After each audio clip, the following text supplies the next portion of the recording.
এই বেগুন জমির যে ফল এবং ডগা ছিদ্রকারী পোকা সেটি হচ্ছে লেপিডপ্টেরা বর্গের। তো ডিম, শুককীট, মুখকীট এবং পূর্ণাঙ্গ।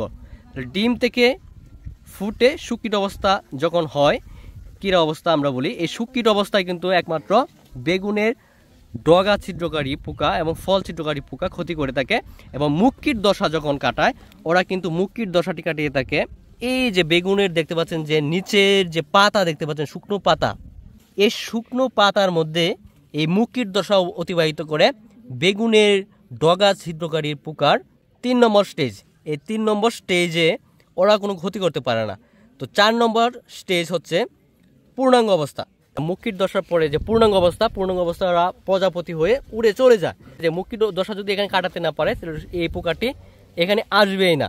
বেগুনের এরকম ডগা এবং ফল ছিদ্রকারী পোকা দমনে অবশ্যই যে করণীয় হবে সেটি হচ্ছে যে মুখকীট দশা 3 নম্বর স্টেজ যখন নিচে কাটাবে, এইরকম শুকনো পাতার মধ্যে শুকনো পাতা যাতে না থাকে সেজন্য বাগান পরিষ্কার পরিচ্ছন্ন রাখবেন।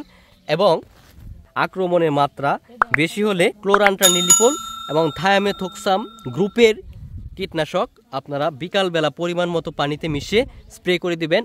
যে ছিদ্রকারী পোকা আছে সেটি দমন থাকবে। তো সবাই ভালো থাকবেন। আসসালামু আলাইকুম।